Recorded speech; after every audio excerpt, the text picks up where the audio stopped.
Hello, everyone. This is Monty from RPG News HQ here. I'm here with Dameon Clarke, voice of Handsome Jack and a tremendous actor.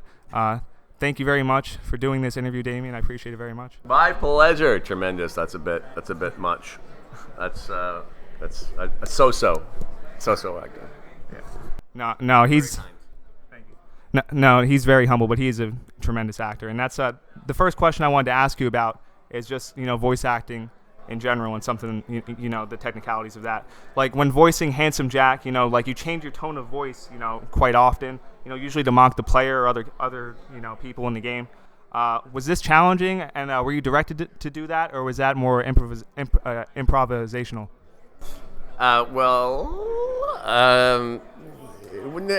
It was pretty loose. I mean, yeah, they were cool about letting me just kind of do my thing. But again, it's written so well too that I don't really have to work too hard to make it funny or interesting because it's already there. Yeah. But yeah, they were really cool about letting me just kind of do my thing. And when I auditioned for it, I didn't have any concept art or didn't know anything about the character, so that's why Handsome Jack is my voice and there's a lot of my personality in it because I just didn't have anything to work off of really. Yeah. They just said, "Here's a piece of paper, read that," and and it all kind of worked out that way. So, yeah. Yeah. And going off of that a little bit more, apparently a lot of the stuff in Borderlands 2 that you did was, improv. And there's a scene in particular where, you're munching on pretzels while talking to the player, and you're like, "These pretzels suck." Yeah. So that was improvised, correct? Yeah, I was eating sun chips in the booth because that's professional, right? Yeah. No, I was just eating something in the booth, and then we just started messing around, and yeah. Did you ask them if that was okay to do that, or did you just start munching on them? Or? No, they're cool. Yeah. They were at that point. I think it was like our third or fourth day of recording, and we're just it's very loose. I think that's why the game works as well as it does with all the actors, because everyone's so laid back and cool. If you have a good idea or you say something that's funny, it's like, yeah, cool. Let's leave it in the game. That's not always the case. They want it written a certain way. They want it delivered a certain way. It's, it's every project's different, but I think that's why people like the characters in that game so much is because people are allowed to mess around a lot, Yeah, definitely. And definitely, the humor is a big part of Borderlands as well. And I just want to ask you, did you have any role in really shaping Jack's personality as you went along with the constant snark and cynicism and sarcasm? Was that part of your personality as well, or was it just the writing in the game? Yeah, it's both, but definitely with the pacing of it, the timing, like when you're dealing with comedy, those things are very important. But yeah, I think there's a lot of my personality in it, which thankfully people responded to it, right? Because that sucks if you put your personality in something if people are like, "I don't like you, you suck." So it is very personal, like it's a personal character. A lot of this, to me anyway, but a lot of stuff I do is nothing like me. But yeah, it was very much.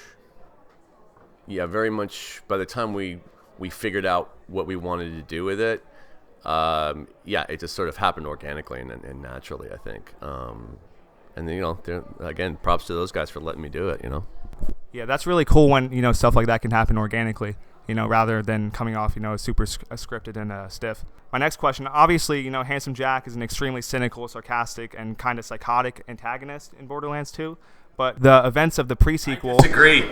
Yeah, well, I imagine you would. But the events of the pre-sequel show he wasn't always that way, and he kind of underwent a transformation as he went along in the game.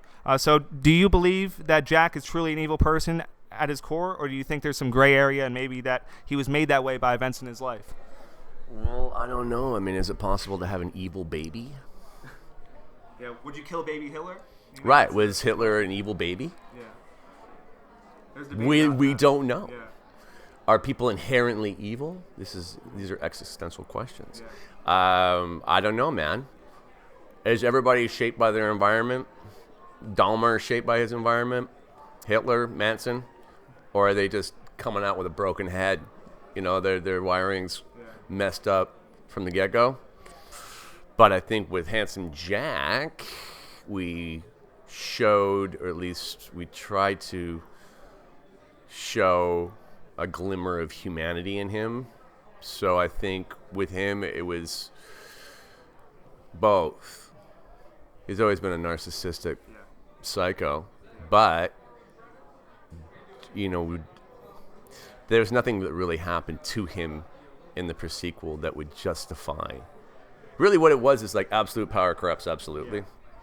So when he was given that opportunity to become this dictator, you know, that's what he chose to do essentially. So it was still shaped by his environment and circumstance, but it's not like he was a cataclysmic event happened where he, you know, he's abused or he has PTSD because he was in a wartime situation or something like that. So I would say both, long story short. Now, Dameon, I'd like to ask you about the recently announced Borderlands 3 DLC, Moxxie's Heist of the Handsome Jackpot, which of course includes you reprising your role as Handsome Jack. What can you tell us about this DLC, and were you surprised that it came about, considering how Borderlands 2 ended? Yeah, I can finally talk about it. You know, we're still doing it. You know what I mean? Like, which is amazing. I just, you know, we all want the character to people to still like the character.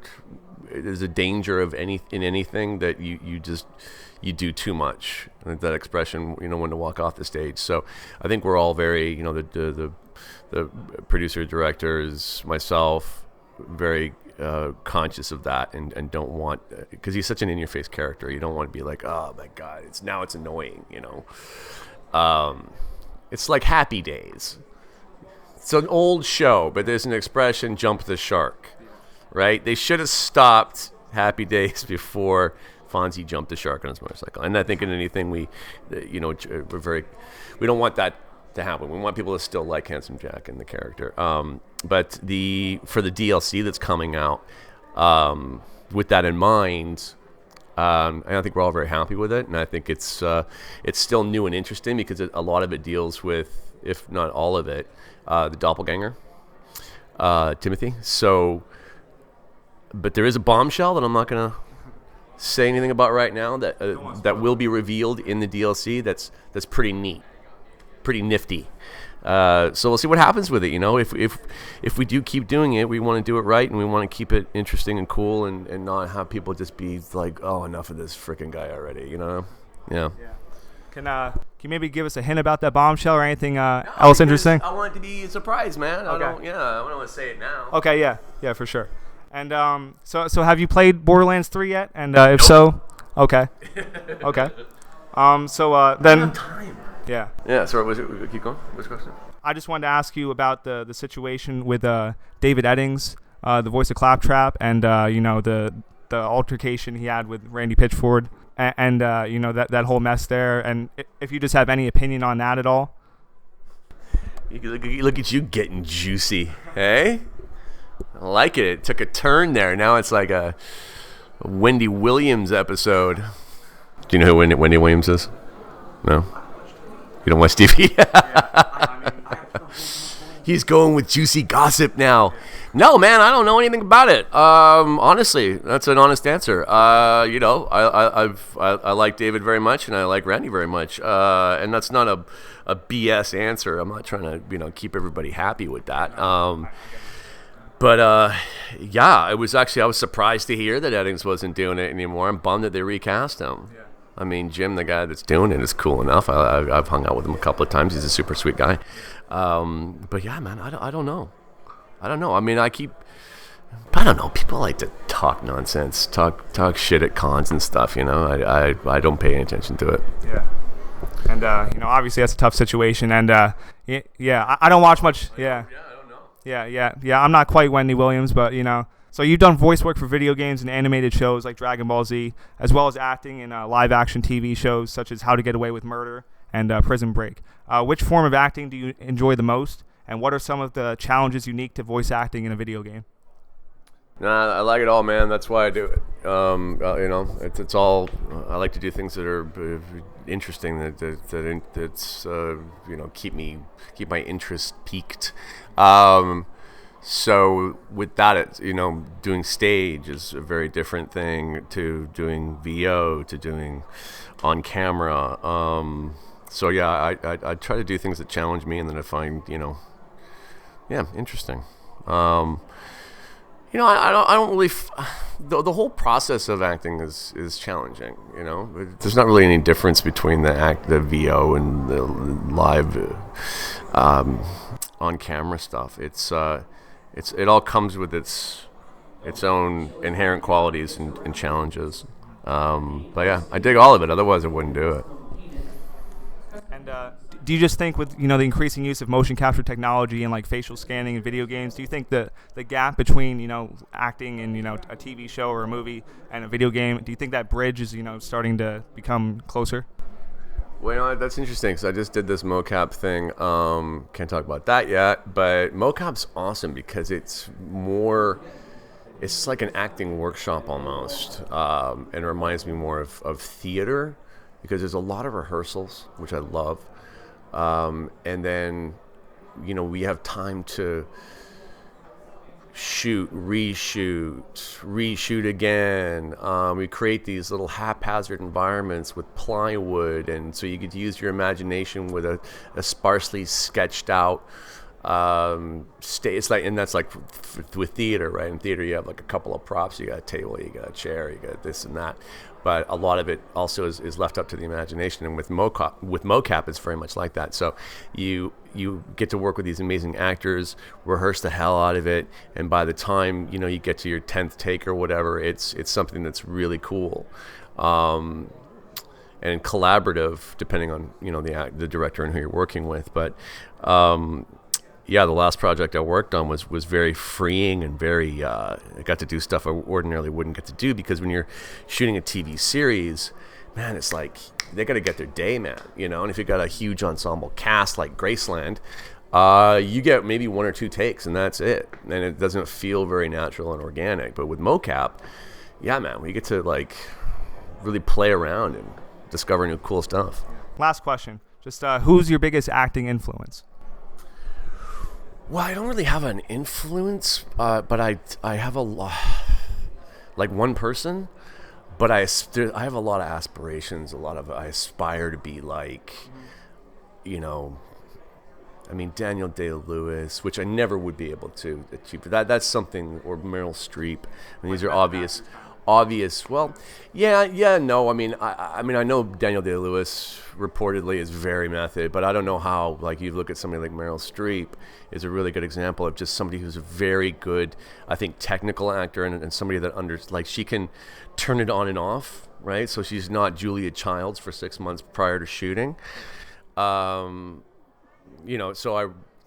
with that, I admire and respect her technique and her ability to be able to do that, and I also enjoy the Daniel Day-Lewis side of it, where she completely transforms himself, and I'm in awe and admiration. I don't really, because everybody in the acting world, hopefully you're doing your own thing and you're bringing your own thing to it. So you're not saying I want to be this actor like Heath Ledger, who I also respected the hell out of. But you can look at things that they do maybe and pick up. I pick up a lot of stuff. I'm like a sponge. So when I work with people, I'm like, oh, that's amazing what he did there. And that's, little techniques here and there. I'm only going to get so good as I'm going to get, you know what I mean? Yeah, I just try to pick up as much as I can and hopefully keep learning, Yeah. Okay, thank you very much, Dameon, for doing this interview. And looking forward very, very much so to seeing Handsome Jack come back in Borderlands, and keep an eye on your career as well. So thank you very much. Thanks, man. Appreciate it. All right, cool. I got pissed.